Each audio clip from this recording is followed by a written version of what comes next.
வணக்கம் மாணவர்களே. நேற்றைய பாடத்தில் கற்பவை கற்றபின் வல்லினம் மிகா இடங்கள் பற்றி பார்த்தோம். அதில் கொஞ்சோண்டு இலக்கணங்களை நீங்கள் வீட்டில் படித்து பாருங்கன்னு சொன்னோம். இன்றைக்கி அதனுடைய தொடர்ச்சி தான். இன்றைக்கி மதிப்பீடு பக்கம் 116 மதிப்பீடுன்னு இருக்குது. பலவுள் தெரிக. கீழ்காணும் 3 தொடர்களுள் அந்த எது சரியான தொடர் அப்படின்னு கேட்டிருக்கு. இருந்த இடத்திலிருந்தே பயணச்சீட்டு எடுப்பதை எளிதாக்கிய மிகப்பெரிய இந்திய நிறுவனம் இந்திய தொடர்வண்டி உணவு வழங்கல் மற்றும் சுற்றுலா கழகமாகும். வங்கி அட்டை இல்லை என்றால் அலைபேசி எண், வங்கி கணக்கு எண் ஆகியவற்றை கொண்டு பணம் செலுத்துதல் இயலாது. வங்கி அட்டை இல்லை என்றால் அலைபேசி எண், வங்கி கணக்கு எண் ஆகியவற்றை கொண்டு பணம் செலுத்துதல் இயலாது. திறன் அட்டைகள் என்பவை குடும்ப அட்டைகளுக்கு மாற்றாக வழங்கப்படுவனவாகும். ஆமாம், இப்போ திறன் அட்டையை வச்சு தான் நம்ம ஜாமான்லாம் வாங்கிட்டு இருக்கிறோம். திறன் அட்டையை வச்சு ஜாமான்லாம் வாங்கிட்டு இருக்கிறோம். வங்கி அட்டை இல்லை அப்படின்னு சொன்னால் அலைபேசி எண், வங்கி கணக்கு எண் ஆகியவற்றை கொண்டு பணம் செலுத்தலாம். வங்கி கணக்கை வச்சு நம்ம பணம் செலுத்தலாம். இருந்த இடத்திலிருந்து பயணச்சீட்டு எடுப்பதை எளிதாக்கிய மிகப்பெரிய இந்திய நிறுவனம் இந்திய தொடர்வண்டி உணவு வழங்கல் கழகம் சுற்றுலா கழகமாகும். ஆமாம், அது சரியானது தான். ஆக 3மே சரியானது தான். ரெண்டாவதுல வங்கி கணக்கு எண் ஆகியவற்றை கொண்டு பணம் செலுத்த இயலாதுன்னு இருக்குது. அப்போ ஆவணா தவறு. வங்கி கணக்கு எண் இருந்தாலே நம்ம பணம் செலுத்தலாம். தமிழ்நாடு அரசு கிராமப்புற மாணவர்களுக்கு நடத்தும் திறனாய்வு தேர்வு எது? 3ம் சரி. தேசிய திறனாய்வு தேர்வு, ஊரக திறனாய்வு தேர்வு 3மே அதை தமிழக அரசு நடத்துது. இந்த கிராமப்புற மாணவர்களுக்கு எல்லாமே ஆனாவும் ரைட்டு, அவனாவும் ரைட்டு, ஈனாவும் ரைட்டு. தேசிய திறனறி கல்வி உதவித்தொகை தேர்வும் நடத்துகிறாங்க. 3மே சரி. ஒன்றறிவதுவே உற்றறிவதுவே இரண்டதுவதுவே அதனோடு நாவே. அந்த உயிர் வகைகளில் 2 வரி கொடுத்துருக்குறாங்க தம்பி. இந்த அடிகளில் அதனொடு என்பது எதை குறிக்கிறது? அதனொடு. இரண்டறிவதுவே அதனொடு நாவே. எதனொடு நாவே? தொடு உணர்வு. அந்த கேள்விக்கு சரியான விடை தொடு உணர்வு. பின்வரும் தொடர்களை படித்து நான் யார் என்று கண்டுபிடிக்க. அறிவியல் வாகனத்தில் நிறுத்தப்படுவேன், எல்லா கோளிலும் ஏற்றப்படுவேன், இளையவர் கூட்டம் என்னை ஏந்தி நடப்பர். இதில் கொடுத்துருக்கிறதுல சரியான விடை தமிழ். விடை வரிசையை தேர்க. இந்த செயற்கைக்கோள் ஏவு ஊர்தியின் செயல்பாட்டை முன்கூட்டியே கணிக்கும். இது கடல் பயணத்துக்காக உருவாக்கப்பட்ட செயலி. இது 2ல் விடை கொடுத்துருக்கு. இதில் எது சரின்னு கேட்குறான். அப்போனா இதுக்கு சரியான விடை செயற்கைக்கோள் ஏவு ஊர்தியின் செயல்பாட்டை முன்கூட்டியே கணிப்பது சித்தாரா. கடல் பயணத்துக்காக தொடங்கப்பட்ட உருவாக்கப்பட்ட செயலி நேவி. அப்போ 1, 2, 3, 4வது விட தான் இதுக்கு சரியான விடை. குருவினா கூட்டுப்புழுவை எடுத்துக்காட்டி கவிஞர் உணர்த்தும் கருத்துக்களை எழுது அப்படின்னு ஒரு கேள்வி கேட்டிருக்கிறாங்க. இந்த கூட்டுப்புழுவை எடுத்துக்காட்டுறது அப்படிங்கிற பொழுது நீ கைடு வச்சு படிச்சின்னு சொன்னீங்கன்னா அந்த கைடில் உனக்கு 138ஆம் பக்கத்தில் அதுக்கான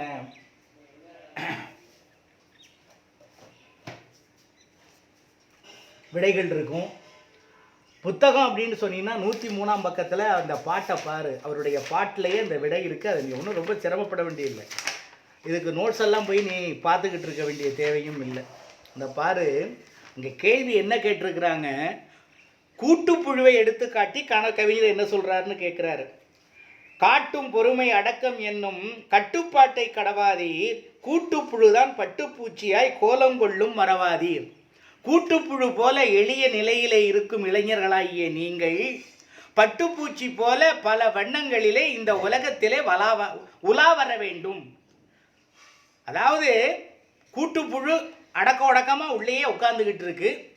அது கடைசியாக வெளியில் வெடித்து உலா வருது. அது மாதிரி நீங்களும் என்ன பண்ணணுமா?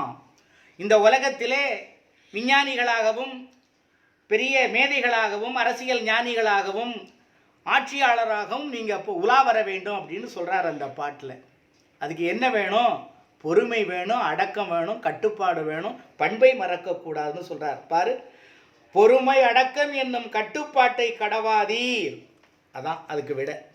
அதை நீ மடக்காமல் இருந்தீங்கன்னா பட்டுப்பூச்சி போல நீங்களும் வலம் வரலாம் அப்படின்னு சொல்கிறார். இணைய வழியில் இயங்கும் மின்னணு இயந்திரத்தின் எவையேனும் 5 குறிப்பிடுன்னு சொல்கிறார். உன் புத்தகத்தில் இருக்கிறதுல 5 எழுதிரு. ஒளிப்படி எந்திரம், தொலைநகல் எந்திரம், ஃபேக்ஸ் மிஷின், தானியங்க பண எந்திரம், ஏடிஎம் மிஷின். அட்டையை பயன்படுத்தும், நம்ம கடையிலையெல்லாம் கொண்டு ஜாமான் வாங்கிட்டு ஷாப்பிங் மிஷினில் தேய்க்கிறோம்ல, அந்த அட்டையை பயன்படுத்தும் எந்திரம்.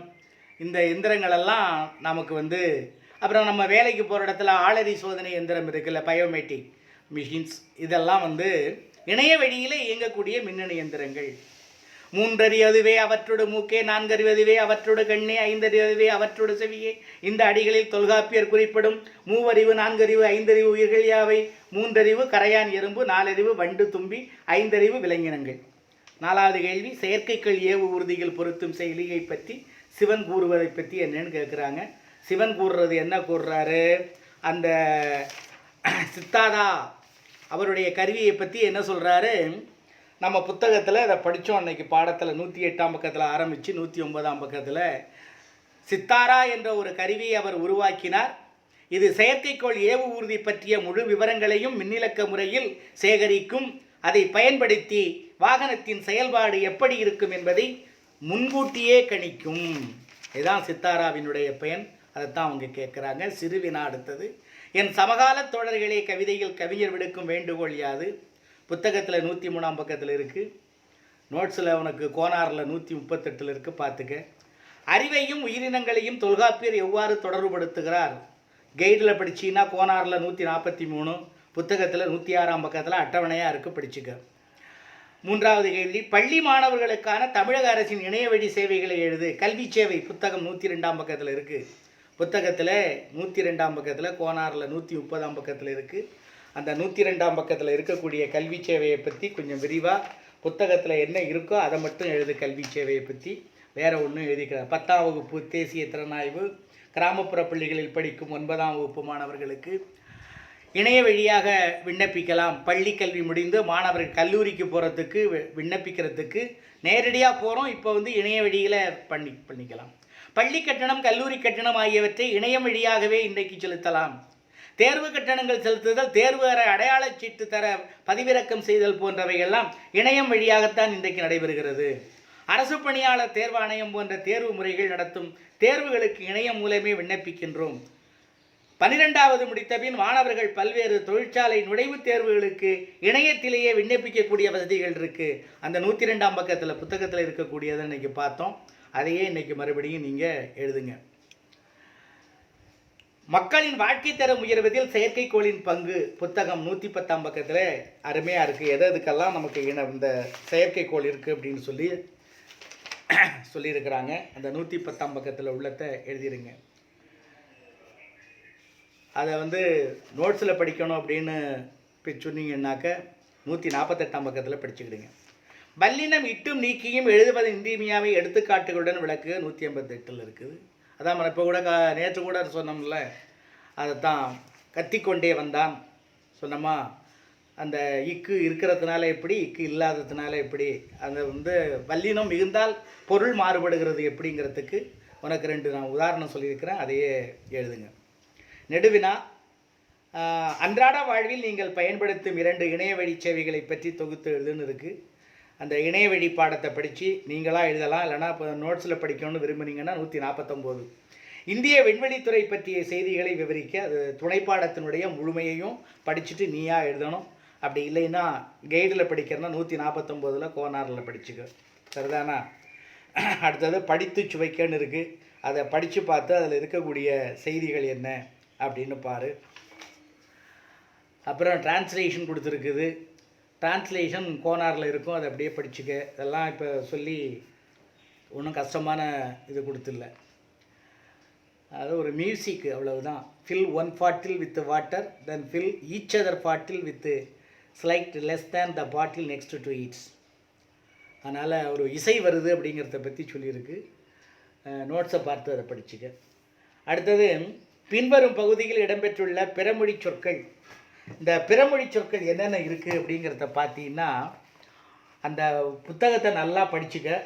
இப்போ கையில் புத்தகத்தை எடுத்துக்க. ஆதாரா அடிப்படையான, ருசிகள் சுவைகள், காப்பி குழம்பி, சேவரி காரச்சுவை, டேஸ்ட் சுவை, அலட்டல் ஆச்சரியம், எக்ஸ்பிரஷன் வெளிப்பாடு, வாசனை மனம், சராசரி சதவீதம், பாதாம் வாதுமை பருப்பு, அல்வா அல்வா அல்வா அல்வா தான், ஐஸ்கிரீம் பனிக்கூழ்மம், ஜில் குளிர்ச்சியான, பெப்பர்மெண்ட் மிளகு கீரை, செண்டு நறுமண எண்ணெய், மஸ்க் அது ஒரு பெயர் சொல், ஈதர் அல்லது பெட்ரோல் பாறை எண்ணெய். இதுதான் இதில் இருக்கிறதுல ஆங்கில சொற்கள். அதை நீ அப்படியே அதை படித்து மனப்பாடம் பண்ணிக்குமா. அடுத்தபடியாக கதையை படித்து உரையாடலாக மாற்று. இந்த கதையை நீ படிச்சுக்கணும். கதையை படித்ததுக்கு பிறகு அதை உரையாடலாக நம்ம பேசணும். உன் கைடில் போட்டிருக்கு 154ஆம் பக்கத்தில், அதை கொஞ்சம் பார்த்து படிச்சுக்க. அடுத்தது நயம் பாராட்டுதல். இதை கொஞ்சம் கவனிப்பா. பொங்கியும் பொலிந்தும் நீண்ட புதுப்பிடர் மயிர் சிலிர்க்கும் சிங்கமே வான வீதி திகு திகு என எரிக்கும் மங்காத தணற்பிழம்பே மாணிக்க குன்றே தீர்ந்த தங்கத்தின் தட்டே வான தகளியிற் பெரும் விளக்கே கடலிலே கோடி கோடி கதிர்கைகள் ஊன்றுகின்றாய் நெடுவானில் கோடி கோடி நிறை சுடர் கைகள் நீட்டி இடைபடு மலையோ காடோ இல்லமோ பொய்கை யாரோ அடங்கனின் ஒளி அளாவ அமைந்தன பரிதி வாழி. பாரதிதாசன். பாரதிதாசன் சூரியனை வாழ்த்துகிறார். பரிதி எப்படி இருக்குது அப்படிங்கிறத பற்றி அழகாக வாழ்த்துகிறார். இந்த இதில் அவன் நயம் பாராட்டுக அப்படின்னு கேட்குறபோது நீ என்ன பண்ணணும், முதல்ல அதுக்கு தமிழில் திரண்ட கருத்து எழுதி போடணும். திரண்ட கருத்து எழுதினத்துக்கு பிறகு உண்மையான கருத்து நயம் என்னங்கணும், மோனை எழுதணும், எதுகை எழுதணும். இப்போ இந்த பாடலுடைய நயம் நம்ம படித்தோமே, அதுக்கு என்ன, பிடரிமயிர் சிலிர்க்கும் சிங்கம் போல கடலில் இருந்து எழுந்து வருகின்றாய் சூரியனே. சூரியன் வருகின்றதை பார்க்கிறார் கவிஞர் பாரதிதாசன். அவருக்கு அப்படியே இந்த சிங்கம் பிடரிமயிரை போட்டு சிலிப்பிக்கிட்டு வர்றது மாதிரி இருக்கு. நீ தகதகவென எரிக்கும் தணலோ, நீ மாணிக்க குன்றோ, தங்கத்தட்டோ, வானில் திகழும் பெரும் விளக்கோ அப்படின்னு உருவகத்தில் பேசுகிறார் அந்த சூரியனை பார்த்து. நீ கடலில் கோடி கோடி கதிர்களை ஊன்றுகின்றாய், கடல்ல அவ்வளோ கதிர்களை நீ அள்ளி தள்ளுறா, நெடுவானில் சுடராகிய கைகளை நீட்டுகின்றாய், உலகில் உள்ள மலை காடு பொய்கை ஆறு எல்லா இடங்களிலும் உன் ஒளி புகுந்து வருகிறது. சூரியனுடைய ஒளி புகுந்து வராத இடம் ஒன்று இருக்கா? எல்லா இடங்களிலும் புகுந்து வருகிறது. கதிரவனே நீ வாழ்வாயாக என்று பாரதிதாசன் கதிரவனை வாழ்த்துகிறார். இதுதான் திரண்ட கருத்து. இந்த கருத்து நயம்னு சொன்னால் இதில் என்ன கருத்து நயம் இருக்குது? எல்லா கருத்துமே நயமான கருத்து தான். கதிரவனுடைய பெருமைகளை கூறும் எல்லா கருத்துக்களுமே நயமாக இருக்கிறது. சில பாடல்களில் சில கருத்துக்கள் நயமாக இருக்கும், அதை எடுத்து எழுதணும். ஆனால் இந்த பாடலை பொறுத்தவரையும் எல்லா கருத்துக்களுமே அழகான கருத்துக்கள், நயமான கருத்துக்கள். அப்படி எழுதிரு, எல்லா கருத்துக்களையுமே நயமான கருத்துக்கள். முதல் எழுத்து ஒரே மாதிரியாக வந்தால் அதுக்கு மோனை நயம்னு பேர். முதல் எழுத்து ஒன்றி வர தொடுப்பது மோனை நயம். பொங்கி பொலிந்து புதுப்பிடர் போ, இந்த எழுத்து ஒன்றி வர தொடுத்திருக்கிறது மோனை நயம். எதிகை நயம் என்று சொல்கிறது ரெண்டாம் எழுத்து ஒன்றி வர தொடுப்பது எதிகை நயம். பொங்கி சிங்கமே மங்காத தங்க ஞகரம் இங்கு இந்த மாதிரி ஒற்றி வர தொடுப்பது எதிகை நயம். இந்த பாடலில் அணிநயம் ரொம்ப நல்லா இருக்குப்பா. இந்த பாடலில் உருவக அணி வந்திருக்கு பாரு. ஆசிரியர் சூரியனை பார்க்கிறார், பார்த்துட்டு தணற்பிழம்பு தங்கத்தட்டு மாணிக்க குன்று என்று உருவகப்படுத்தி உள்ளது நயம் பயக்கிறது. ஓசை கடைசியில் ஏகாரம் வருது. ஏகாரம் வந்தாலே ஈற்று சொற்கள் மிகுதியாக இருப்பதனால இதுக்கு ஒழுகிய ஓசை ரொம்ப நல்லா இருக்குன்னு அர்த்தம். இயைபு ஒரு ஈற்று எழுத்தோ அல்ல ஈற்று சீரோ ஒன்று போல தொடுப்பது இயைபுன்னு பேரு. இதில் ரொம்ப வல்ல சிலிர்க்கும் எரிக்கும் ரெண்டு இடத்துல ரெண்டு சொற்கள் வருது. அதனால இயைபு நயமும் இதில் இருக்கு. இந்த பாடலில் பெருமித சுவை காணப்படுகிறது. இதுக்கு தலைப்பு சொல்லணும்னா பாரதியின் சுடர்கள்னு சொல்லலாம். இப்படி இதனுடைய விடையை நான் அனுப்பிச்சி வைக்கிறேன், பார்த்து எழுதிக்கிடுங்க. சரிதானா? குழிவில் விளையாடுங்க அடுத்தது. அடுத்தபடியாக பார்த்தீங்கன்னா அகராதிகள் காண்கன்னு ஒன்று கொடுத்துருக்குறாங்கப்பா. புத்தகத்தை பாரியா, 120ஆம் பக்கத்தில் புத்தகத்தில் அகராதிகள் காண்கன்னு இருக்குது. இமிழ்தல், ஒலித்தல், இசைவு, சம்மதம், சபலை, மின்னுதல், துகலம், திருமகள். அது என்ன சொல்கிறது? ஆமாம், துகலம்னு சொல்லியிருக்கிறான். துகலம்னா திப்பிலி அப்படின்னு சொல்லுவாங்க. அதை ஒரு சொல்லால் தொடரின் 2 இடங்களை நிரப்புன்னு சொல்கிறான். ஒரு சொல்லு தான், ஆனால் 2 கோடு இருக்குது புத்தகத்தில். இப்போ விலங்கு அப்படின்னு சொன்னால் எண்ணெய் ஊற்றி விளக்கு ஏற்றியவுடன் இடத்தை விட்டு டேஷ் 2 டேஷ் இருக்குது. மேலே அவன் கொடுத்துருக்கிறதுல இது என்ன பொருத்தம்னு ஒன்று எடுக்க சொல்கிறாங்க. விலங்கு, எழுதி, அகல், கால், அலை, இந்த சொற்களில் சரியான சொல்லை எடுத்து போடுங்கிறான். இது ஒன்றும் கஷ்டம் இல்லை. எண்ணெய் ஊற்றி விளக்குன்னு வருது, அப்படின்னா மேலே இருக்கிற சொல் என்ன? அகல். விளக்கு ஏற்றியவுடன் இடத்தை விட்டு அகல், அந்த இடத்தோடு தூரப்போ. எனக்கு 1/4 பங்கு பிரித்து கொடுக்கவா, கீழே ஈரம் பார்த்து உன் காலை வையி. 2லையும் 1/4 1/4ன்னு, இதில் 1/4 பங்கு, இதில் காலை வையி, அவ்வளவுதான். கைப்பொருளை கடல் அலையில் தொலைத்து விட்டு கரையில் தேடி அலைந்தால் கிடைக்குமா? அப்போ அதில் போட வேண்டியது அலை. அலை. வீட்டு டேஷான நாயுடன் விளையாடுவது மகிழ்ச்சி தரும், வெளியில் அதனை கழுத்து டேஷ் உடன் மட்டுமே பிடித்து செல்ல வேண்டும்னு இருக்கு. அப்போ முதல்ல வீட்டு விலங்கு பார்த்தாலே உனக்கு தெரியும், வீட்டு விலங்கான நாயுடன் விளையாடுறது. அதனை கழுத்து விலங்கு, என்னது? கழுத்து விலங்குடன் மட்டுமே பிடித்து செல்ல வேண்டும்னா கழுத்தில் செயின் போட்டு கட்டி தான் அதை வெளியில் கொண்டுக்கிட்டு போகணும் அப்படின்னு சொல்கிறது. எழுத்தாணி கொண்டு எழுதிய தமிழை ஏவுகணையில் எழுதி எல்லா கோளிலும் ஏற்றுகள். 2லையும் எழுதி. அதாவது ஒரு சொல் 2 கோடு, ஆனால் அது 2லையுமே நீ எழுதக்கூடிய சொல் வந்து ஒரே சொல்லு தான், மாற்றி எழுதலை. 2 சொன்னால் சரியாக இருக்குது. ஒரு தொடரில் 2 வினைகளை அமைத்து எழுது. ஒன்று அவங்க எழுதி காமிச்சிருக்கிறாங்க தம்பி. மழை காற்று வீசியதால் பூவின் இதழ்கள் விரிந்தன, மயில் தோகை விரிந்தது. இது வந்து பாரு, இதில் கொடுத்துருக்கிறத பார்த்தீங்கன்னா குவிந்து, குவித்து. நகர குவிந்து என்பதற்கு பொருள் வேற, குவித்து என்பதற்கு பொருள் வேற. சேர்ந்து, சேர்த்து, பணிந்து, பணித்து, பொருந்து, பொறுத்து, மாறு, மாற்று, எல்லாமே பொருள் வெவ்வேறு பொருள். மேலே வந்து ஒரே பொருள், இதுக்கு வெவ்வேறு பொருள். அந்த வெவ்வேறு பொருள் வர்றது மாதிரி ஒன்றை எழுது அப்படின்னு சொல்கிறாங்க. பாரு, முதல்ல நம்ம என்ன எழுதலாம்? அவங்க ஒன்று எழுதி காட்டிட்டாங்க. அடுத்தது நமக்கு 3 கோடு போட்டிருக்கு, 3 இது எழுதுங்கிறாங்க. 1, கருமேகங்கள் குவிந்து சூழ்ந்தன, உழவர்கள் நெல்மணிகளை விரைவாக குவித்தனர். பார்ப்பா, குவிந்துங்கிறதுக்கு வேறு ஒன்றா வந்து சேர்றதுன்னு அர்த்தம். குவித்தனர்னா உழவர்கள் நெல் களத்தில் அடித்து கிடக்கு, எல்லாத்தையும் ஒன்றா சேர்த்து கூட்டி வைக்கிறாங்க, குவித்தனர்னு அர்த்தம். அப்போ குவிந்து, குவித்தனர். 2, ஊர் மக்கள் அனைவரும் ஒன்று சேர்ந்து பணத்தை சேர்த்து திருவிழா நடத்தினர். சேர்ந்து, சேர்த்து. முதல்ல ஒன்று சேர்ந்து, அந்த ஒன்று சேர்ந்துன்னு சொல்கிற பொழுது இந்து சேர்ந்து, ஒன்று சேருதல். அந்த பணத்தை கொண்டு சேர்த்து திருவிழா நடத்தினர். அங்கே சேர்த்து. ஆசிரியர் மாணவர்களிடம் பெரியோர்களிடமும் பணிந்து நடந்து கொள்ள வேண்டும் என்று பணித்தனர். பணித்தர்னா கட்டளையிட்டனர். பெற்றோரிடத்தில் நீ அன்பாக இருக்கணும், கீழ்ப்படிந்து நடக்கணும்னு பணித்தனர். பணிந்து நடந்து, அங்கே பணிந்து, இங்கே பணித்தனர். உடைந்த தண்ணீர் குழாயை ஒன்றுடன் ஒன்று பொருந்துமாறு குமார் பொருத்தினான். பொருந்து, பொருத்தி. இதை உங்களுக்கு நான் புத்தகத்தில் உங்களுக்கு செல்லில் தர்றேன், பார்த்து படிச்சுக்கிடுங்க, மனப்பாடம் பண்ணிக்கிடுங்க. அடுத்தாப்புல வந்து காட்சியை கண்டு கவினுரு எழுதுதல். அந்த காட்சியை கண்டு கவினுரு எழுதுதல்ங்கிறப்ப நீ எங்கே வேணாலும் எழுதிக்க, எந்த கையில் வேணாலும் படிச்சுக்க, நான் சொல்கிறதையும் கேட்டுக்க. ஆனால் அது கொஞ்சம் இசையாக ரைமாக எழுதுனா மார்க்கு முழு மார்க் கிடைக்கும். நாயை மனிதன் பிடித்துள்ளான், அது மனிதன் சொற்படி நடக்குமே.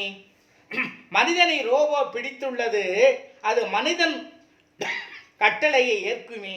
அறிவியல் உலகின் விந்தை இது, இன்னும் என்ன நடக்குமோ பாரினிலே. ஒரு நாயை ஒருத்தன் பிடிச்சிருக்கிறான், மனுஷனை வந்து ரோபோ பிடிச்சிருக்கு. இதை வந்து நீ ஒரு 4 வரி கவிதையாக எழுதுனா போதும். செயல் திட்டம். மின்சார சேமிப்பு பற்றிய விழிப்புணர்வு முழக்கத் தொடர்களை எழுதி வகுப்பறையிலும் பள்ளியிலும் காட்சிப்படுத்து. மின்சாரத்தை எப்படி சேமிக்கணுங்கிறதுக்கு முழக்கத் தொடர் எழுது அப்படின்னு சொல்கிறாங்க. நம்ம எழுதி பாரு, மின்சாரத்தை எப்படியெல்லாம் சேமிக்கலாம், குறைக்கலாம்.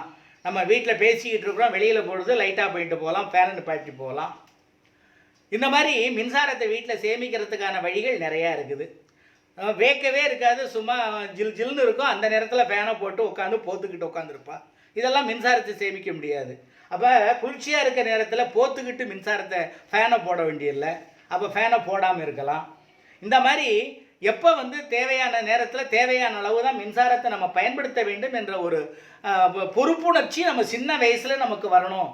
அது என்னென்ன வகையிலெல்லாம் நம்ம வீட்டில் வந்து மின்சாரத்தை சேமிக்கலாம் அப்படிங்கிறது தான் முழக்க தொடர்களாக நீ வகுப்பறையிலும் பள்ளியிலும் எழுதி பழகுன்னு சொல்கிறாங்க. நிற்க அதற்கு தக. இது உனக்கு வந்து ஃபோட்டோ எடுத்து தர்றேன். என் பெற்றோர் மகிழுமாறு நான் செய்ய வேண்டியது. உங்கள் அப்பா அம்மா உன்னை பாராட்டுற மாதிரி நீ என்னென்னு செய்வா? என் வீட்டின் நிலையறிந்து தேவையறிந்து பொருட்களை வாங்குவது, அலைபேசி பயன்பாட்டை 10 நிமிடங்களுக்கு மேல் நீட்டிக்காமல் இருப்பது, தொலைக்காட்சி பார்ப்பதை குறிப்பிட்ட நேரமாக குறைத்து கொள்வது. இதெல்லாம் நல்ல பிள்ளைகளுக்கு சொல்கிறாங்க. நம்மளும் அதை சேர்ந்த நம்ம தானே, ஒன்றும் சந்தேகம் இல்லை உனக்கு. அப்படி இல்லைன்னா இதே மாதிரி நீ ஒரு 4 வரி எழுதிப்பாரு. வீட்டுக்கு தேவையான நிலை அறிந்து, உங்கள் குடும்ப நிலை அறிந்து தேவையான பொருளை அப்பா கிட்ட கேட்கணும். சட்டை தைச்சு வாப்பா, அது வாங்கித்தாப்பா, இது வாங்கித்தாப்பான்னு வீட்டில் கத்திக்கிட்டே இருந்தால் அப்பா கிட்ட பணம் இருந்தால் தானே வாங்கி கொடுப்பாரு. தேவையில்லாத சமயத்தில் நீ கத்திக்கிட்டே இருந்தால் ஒன்றும் நடக்காது.